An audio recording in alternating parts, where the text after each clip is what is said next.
someone on TikTok told me that these videos are too long and have too much information in them. To which I apologize. Instead, I would consider looking for information from literally any other furniture company on earth that won't tell you anything. These videos are for my nerds who love this stuff and love details and facts about furniture. So tough, dude. Go somewhere else. I'm going to talk about suspension systems today. So when shopping for a sofa, you should really be considering how the suspension is constructed, what type of suspension is used. And this is the structure that is beneath the seat cushion on your sofa.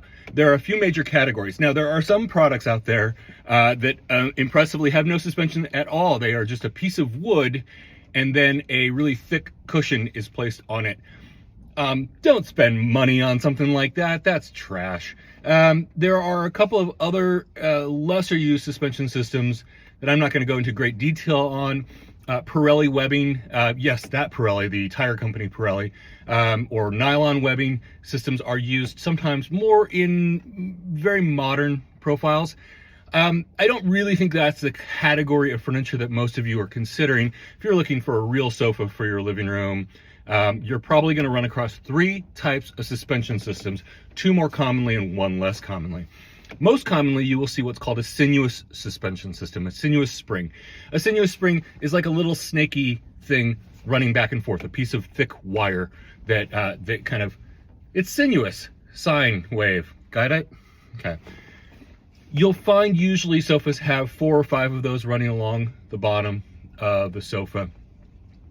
They're fine. They're relatively low end. You shouldn't be spending a lot of money on something that uses that type of suspension system unless there's some sort of extremely specific reasons for it.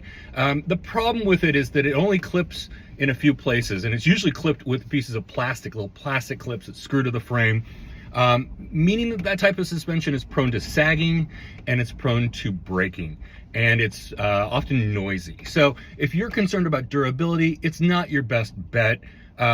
It's generally what you're finding on cheaper stuff. The kind of old, I guess kind of the old gold standard of sofas would be what's called the 8-way hand-tied suspension system. And an 8-way hand-tied suspension system, what that means is there's a big coil spring that is literally supposedly tied in 8 different ways to the surrounding frame.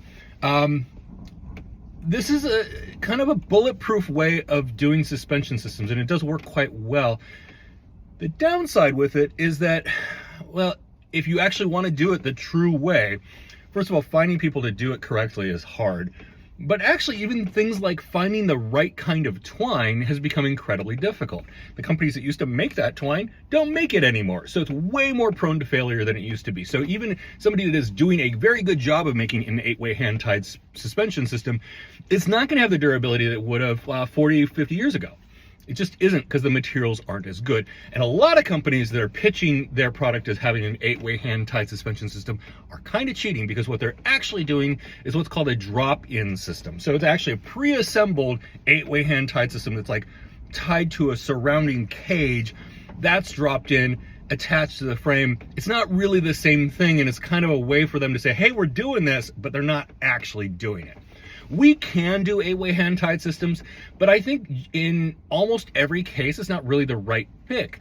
What we do is something that's a little bit less common, but we have found to be very, very reliable, very good for durability, comfort, longevity, and that's called a pocket coil system. So a pocket coil system works differently. It is exactly like what you think it is if you've ever run across an ad for a pocket coil mattress. Same concept. It's a ton of smaller coil springs. They are individually wrapped in fabric, and then they're kind of put into this honeycomb construct. The benefits of that: you get really good weight distribution. So if you have somebody heavy on one side sitting down, you're not bouncing the other person up into the atmosphere. Great. Secondly, it has very even seating comfort. So you don't have, like you would with a sinuous spring, you don't have firm and soft areas. You don't have saggy areas and then areas that are really, really tough. So that's definitely a big advantage of a pocket coil system. Thirdly, it's noiseless. It can bear a higher level of weight. It has failure resistance. So even if one of those springs, instead of like 5 springs on a sinuous spring sofa, or maybe 8 to 12 on a regular 8-way hand-tied sofa, you're gonna have 100 springs to bear that weight across the length of the sofa.